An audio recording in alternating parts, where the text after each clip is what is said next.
Tariki 16 Gicurasi uyu mwaka RIB yafunze Uworizagwira Florien, umuhanzi uzwi ku izina rya Yampano, akurikiranyweho ibyaha 7.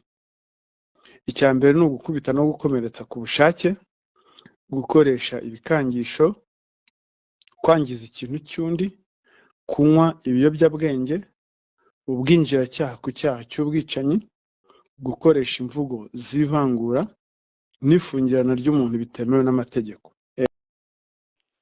Ndabasuhuje kandi mbahaye ikaze mwebwe mukurikira Irindi Banga TV umunsi ku munsi, utarasibye kuba wakanda subscribe. Ndagusuhuje kandi nawe ugeze kuri ino YouTube channel bwa mbere, kanda subscribe, reba aho hasi hari akajambo k'umukara cyangwa se k'umutuku bitewe n'ukuntu phone yawe imeze, kandi so subscribe cyangwa se abone.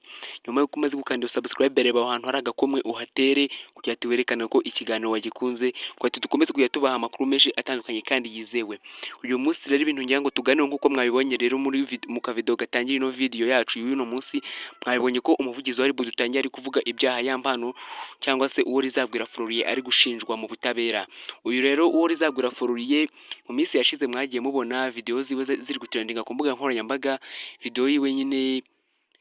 hari video yiwe nyine mwabonye ku mbuga nkoranyambaga zitandukanye yatrendinze cyane, yiwe ari mu bikorwa bitari byiza. Iyo video rero ya Yampano cyangwa se Uworizagwira Florien hari benshi babaje kuza kuba bayifungirwa, ariko nyuma yuko bayifungiwe Yampano yaje kuza kujya kuri channel ya MI Empire cyangwa se channel ya Irene Murindahabi. Iyo channel akimara kwicaraho hari byinshi yatangaje. Nyuma yuko rero Yampano rero yaje kuza kuba yahicara, Irene Murindahabi rero yaje kuza kuba yamubwira ati Yampano ufite umugore mwiza. Mwabonye ukuntu yabyitwaye, reka nze manze mbibereke muri aka kavideo gakurikira. Mwebwe nimumara kukareba muraza kuza kumbwira uko mubibonye, kandi ibindi reka nze turakomeza ngenda mbereka n'ibiri kuba muri no minsi nabyo bitandukanye. Musatuye tuvugisha ukuri, si byiza ko umuntu areba umugore w'abandi ngo avuge ngo ni mwiza, ariko bro no gushima rwa komprime umuniga wawe ufite umugore mwiza kabisa, ntacyo mba numva bitwaye.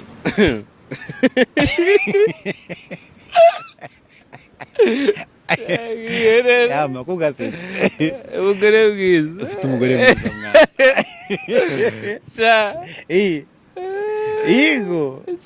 Igo bakubwira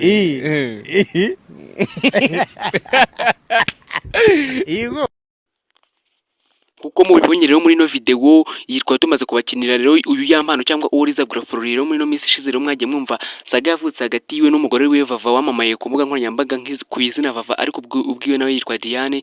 Uyu rero Yampano mwaje kuza kuba mwakumva ko umugore wiwe yaje kuza kuba yatanga ikirego muri RIB nyuma yuko Yampano uyu mugore yaje kuza kuba yasaba umugore we ko bajya muri sauna, bamara kumusaba ko bajya muri sauna bakagenda bagirize mu nzira.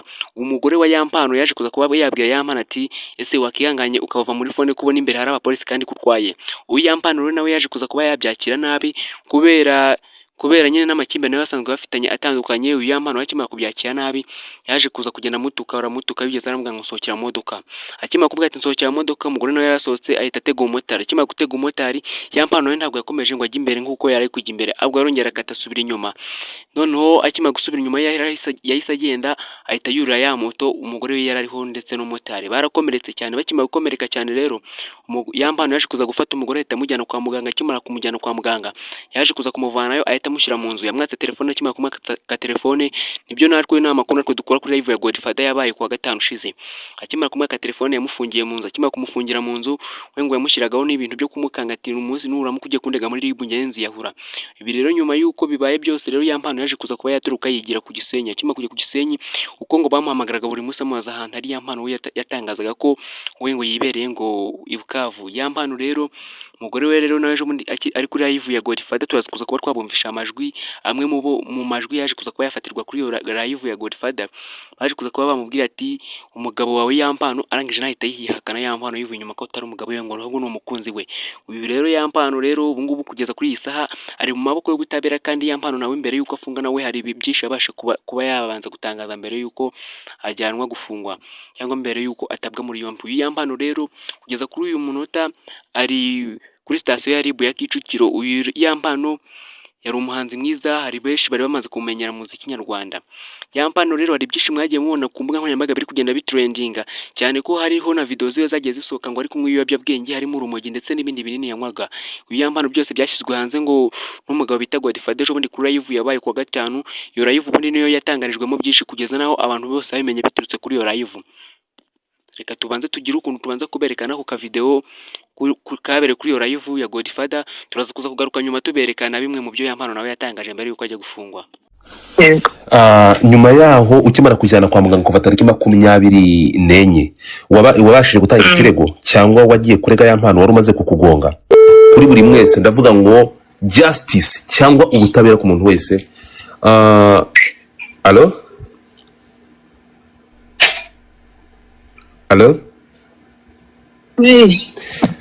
Vava waramutse? Amakuru yaramutse?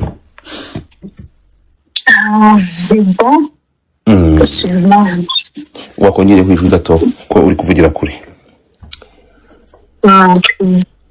Urukunyumva ngaha? Yego anga ndakumva. Vava amakuru yaramutse? Imana isanda shimana. Urashima Imana, Imana ishimwe. Nguhamagaye ndi live. Nguhamagaye ndi live, so ngomba ku icyo ari cyo ndashaka kukubaza. Ndatekereza atari ubwa mbere wumvishirijwe, nitwa Godfather. Ndatekereza ndumva atari ubwa mbere. Amakuru yanyu? Sawa Godfather. So kunumva nta gatege. Nakombyutse kandi maze iminsi nani ukuntu. Ubu rero nibwo nari ndimo ndabyuka. Nibwo rero murabyuka. Okay. Vava umbabarire kuba nkubyukirije kuri ku kibazo ngiye gukoza ariko uraza kwihangana. Ntabwo nagombaga nari mfite byinshi ariko naravugaga nti okay byari ibintu bisanzwe, ariko noneho inkuru naraye numvishe yatumye nifuza kukubaza ku nkuru nakiriwe mpawe n'abantu banjye Inyamirambo urenze kwa Mutwe ku bitaro kuri clinique ihari tariki 24 nakiriye inkuru ndetse n'ifoto urimo kwinjizwa mu bitaro urimo kuvirirana wakomeretse.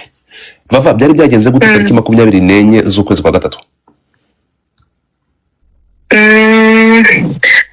Ntabwo nabihakana kubera ko uriya munsi rumva hari abantu. Yego. Kandi hano twabyabereye ni ku muhanda. Yego. Ukuntu byari byagenze ni impanuka nyine nagize impanuka. Wagize impanuka? Impanuka wagize yari iteye? Wagize impanuka imeze gute? Iyi modoka na moto. Iyi modoka na moto? Yego. Wari utwaye imodoka ugonga moto? Ntabwo ari byo bitwaye. Wowe wari kuri moto? Yego njye nari mvuye mu modoka nuriye moto. Yego. Yanegeye imbere imodoka irangonga.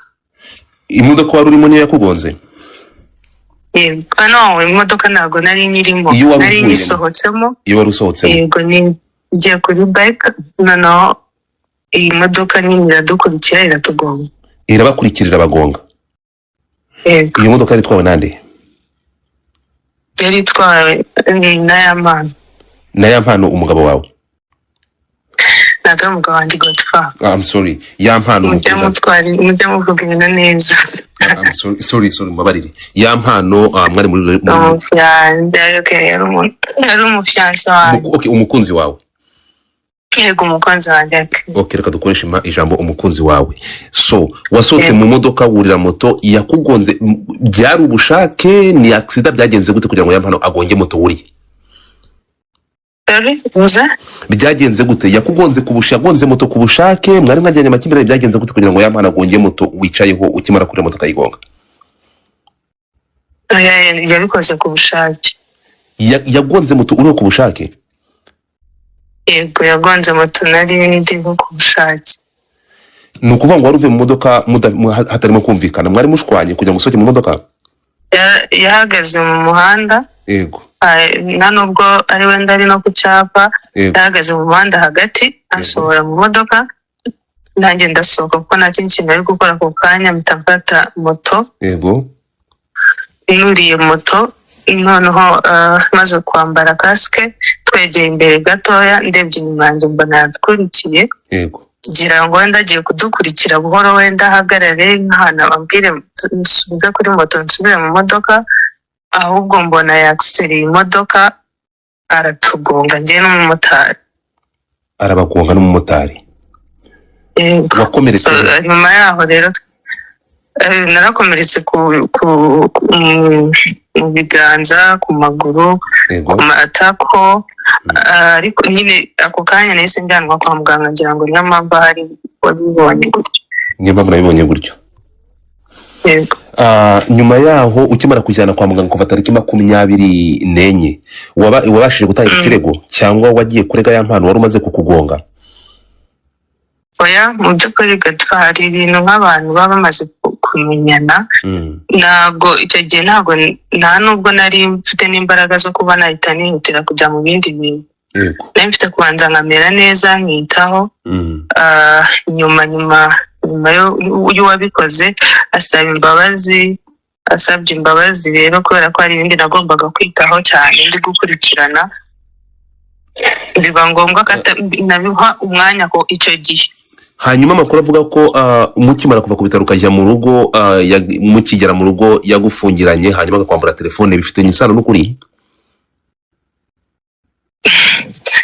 Twareka ibindi tube tugira, ariko ntabwo bigiye nyuma y'ikosa, ntabwo bigiye kure y'ukuri. Ntabwo bigiye kure y'ukuri. Reka tube turekeye ahangaha.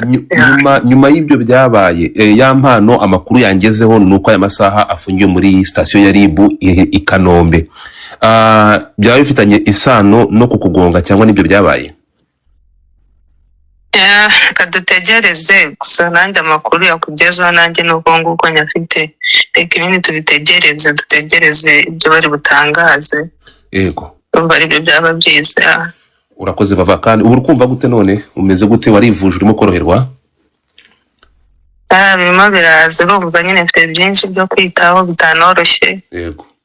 Ariko donc namaze icyo gihe cyose nakimaze nyine ndi kwitaho, ndi kwivura, nafashe imiti neza uko bayimaye, njya no kwa muganga nyuma yaho bacekera ko nta kibazo mfite. Ariko nubwo ibikomere ni babyita inkovu. Yego. Inkovu hari ibintu biba bitarashira nyine, ariko byose bizagenda neza ndizeye. Oya, bizagenda neza. Reka nkwihanganishe. Hanyuma mbere ko ngusezera nisha mbere nshaka kubaza, muri uko kukugonga yaragambiriye gahunda yaragambiriye ni Imana yakinze akaboko, gahunda kwari ukubagonga kaburira? Ni Imana yakinze akaboko, kubera ko uburyo yabikozemo ntabwo ari ibintu yavuze ngo ndakoresha uruhande. Imana yenyine yakinze ukuboko, kuko ntabwo ari ikintu yavuze ngo ndagiye gukoresha aka kantu gutya, hari uburyo ushobora nta buryo. Ibi bya mpano nabyo bise biza mu gihe nta n'igihe kinini cyashirasotse n'indi nkuru y'uwo bita Sky mu myidagaduro, nawe nyuma y'uko nawe ashwanye n'umugore akaba yamura umugutwi. Yambano nawe mwuribuka neza ko nawe twababwiye ko naje kuza kuba nawe yashwana n'umugore akamuruma izuru. Yambano rero ibyiwe nawe nuko bitenze, kandi nta n'igihe cyari kirashiranye kuba perezida w'u Rwanda abashije kuba yabaza abantu ati ese ubundi ni gute abantu babiri bananirwa kubana? Abantu babiri bananirwa kubana bate?